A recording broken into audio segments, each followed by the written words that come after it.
diable et il fuira loin de vous? Eh bien, ce n'est pas ce que dit l'Écriture. C'est la partie que nous citons.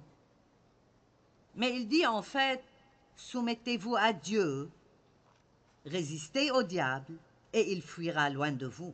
Alors, nous n'avons aucun pouvoir contre Satan si nous vivons consciemment dans la désobéissance. Maintenant, Dieu est plus gracieux avec nous quand nous vivons dans l'ignorance. L'apôtre Paul a dit que Dieu lui a accordé sa grâce parce qu'il avait du zèle sans connaissance. Il persécutait les chrétiens, mais il croyait réellement qu'il faisait la bonne chose. Cependant, dès que Dieu lui a montré le contraire, il était prêt et prompt à faire un changement.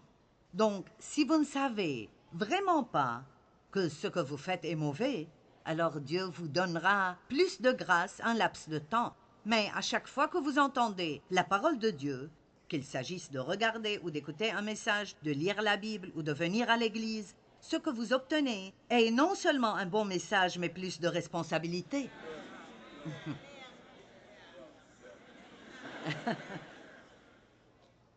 Parce que maintenant, vous savez quelque chose que vous ne saviez pas avant. Et donc, si vous continuez à faire les mêmes choses stupides que vous faisiez avant de savoir ce qu'il faut faire, maintenant, vous ferez l'expérience de l'autre côté de cette chose. Dieu est miséricordieux, mais parfois la chose la plus miséricordieuse que vous puissiez faire est de ne pas laisser quelqu'un continuer à s'en tirer avec quelque chose qui lui fait mal.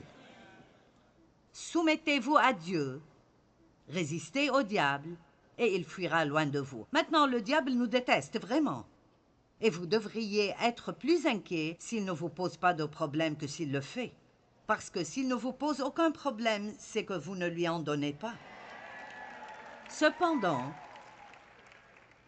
la meilleure façon au monde de ne donner au diable aucun pouvoir sur vous est du mieux que vous pourrez de faire rapidement et promptement tout ce que Dieu vous demandera de faire.